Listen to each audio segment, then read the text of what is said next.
They had public executions until one day back in 1931, they hung a man here by the name of Frank Hire.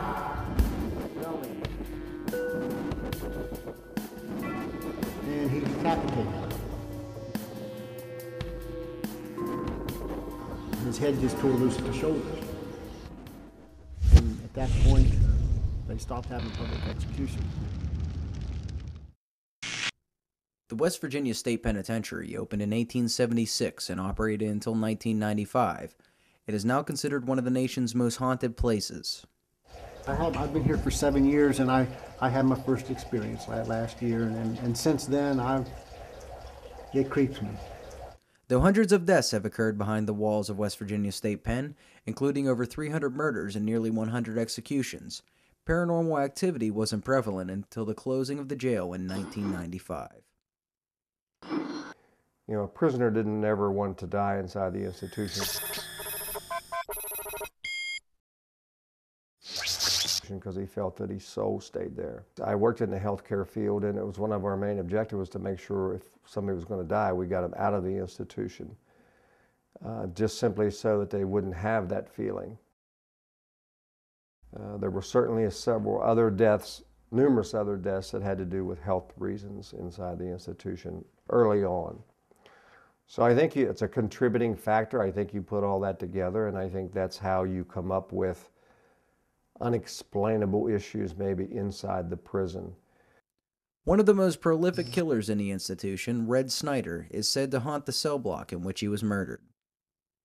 When we had the riot in '86, Red Snyder was broken out of what we call the major lockup area of the institution and killed another individual inside the institution with a very, very brutal murder that took, as I understand it, probably an hour and a half to kill this other gentleman.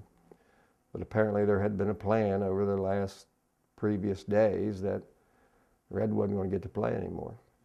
And he was stabbed some 38 times when they broke the doors for rec. Unfortunately, he was late getting up out of bed. They rode in on him and stabbed him 38 times. We investigated an area of the prison known as the Sugar Shack. The Sugar Shack is one of the best places to encounter what was once the inmates of the state pen. Hello? In this area last year, we were constructing the haunted house. I was going to work on this cabin. There was me and 3 other people here at the building at that time. My 2 co-workers were down in the casket ride area, working down in that area, and I come over here to work. I was carrying some tools in my hand, walking along, and I was walking right in this area, and something just grabbed me on the arm and tried to stop me from going any further. Hello? Give us a sign. That's all I need. There you go. The pipes that's in this prison down here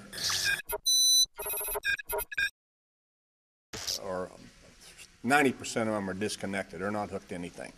If you get sounds through them, I don't know what it is, but there's nothing in them pipes. We were not the first group to investigate the prison's haunted population. Other investigators have included MTV's Fear, the Sci-Fi Channel's Ghost Hunters, and a group of filmmakers working for Steven Spielberg. We have had numerous movie companies that have been in here and either made movies in reference to the prison, not necessarily paranormal investigation, but had to do with prison life. We most recently had an organization in here that was a Spielberg group out of California. In fact, we've had about 4 groups out of California that come in here and spent time. Skeptics will argue that audio and video evidence can be doctored. To draw a conclusion on the validity of the hauntings at the pen, you have to encounter them firsthand. Luckily, during the summer, the prison offers tours and ghost hunts, ending the season with a haunted house at Halloween. Give yourself an opportunity to experience the prison before you decide whether or not to believe the stories resonating from the walls of West Virginia State Penitentiary. Until next time, this is Tom Larkin. There is a lot of things inside that institution that I'm sure that have stayed there that maybe are coming alive.